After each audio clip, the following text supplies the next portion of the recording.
અહેમદાબાદ મિત્ર ન્યૂઝમાં આપનું સ્વાગત છે। કચ્છના આદિપુર શહેરમાં બનેલી લૂંટની ઘટનામાં પોલીસને મોટી સફળતા મળી છે। પોલીસે આ ગુનામાં સંડોવાયેલા રીઢા ગુનેગાર કાસમ ઇસ્માઇલ ચાવડાની ધરપકડ કર્યા બાદ ઘટના સ્થળે લઈ જઈ સમગ્ર લૂંટનું રિકન્સ્ટ્રક્શન કરાવ્યું હતું। પોલીસ તપાસમાં બહાર આવ્યું છે કે ઝડપાયેલો આરોપી કાસમ ચાવડા સામાન્ય ગુનેગાર નથી। તેની ઉપર લૂંટ ઉપરાંત અન્ય 6 જેટલા ગંભીર ગુનાઓ અલગ અલગ પોલીસ મથકે નોંધાયેલા છે। આદિપુર પોલીસે આરોપી પાસેથી લૂંટમાં ગયેલો અંદાજે ₹95,000નો મુદ્દામાલ પણ કબજે કર્યો છે।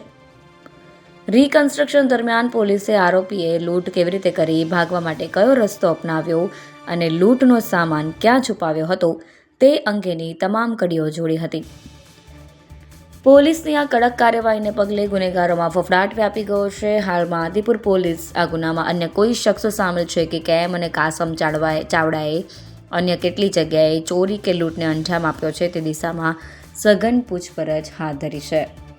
અહેમદાબાદ મિત્ર ન્યૂઝની યુટ્યુબ ચેનલને સબસ્ક્રાઇબ કરો અને બેલ આઇકોન જરૂરથી દબાવો, જેથી દરેક મહત્વના વિડીયોની નોટિફિકેશન તમને મળતી રહે।